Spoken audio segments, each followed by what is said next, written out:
بسم الله الرحمن الرحيم. Бисмилля, альхамдулилля, вассалату вассаляму аля расулилля.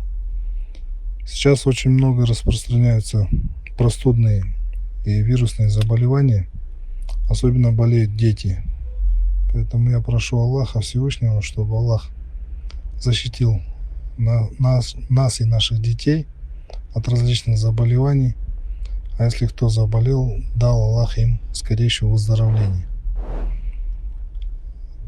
Я бы хотел по этому поводу посоветовать использовать куркуму в качестве профилактики и даже лечения.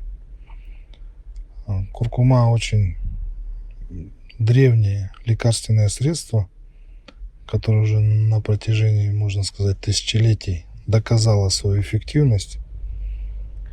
И куркума, она лечит проблемы, связанные с желудочно-кишечным трактом. Куркума – это натуральный антибиотик. И куркума самое важное, о чем редко говорят и редко пишут, она самое важное, на что я хотел обратить ваше внимание, действие куркумы, она снимает воспаление. Все воспаления, которые происходят в организме, любые, куркума снимает эти воспаления, либо останавливает их. И очень хорошо помогает при кашле. И вообще при любых простудных заболеваниях и вирусных заболеваниях. Куркума, я считаю, это незаменимый напиток. Как его применять?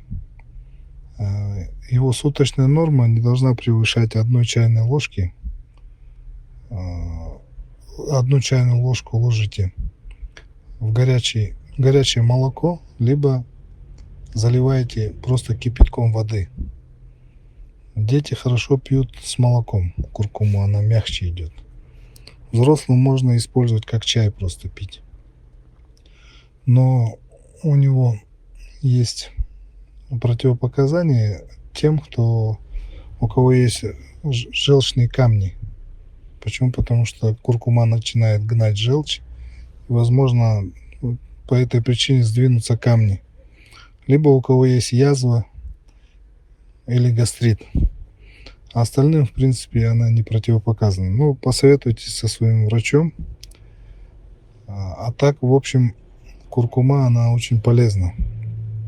И как ее выбирать, куркуму?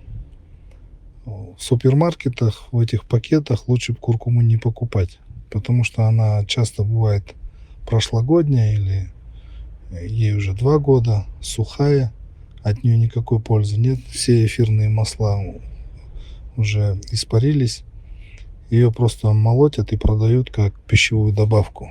Но для лекарства, как лечащее, ее нужно покупать на базаре, там, где продают различные специи, и просите свежую куркуму.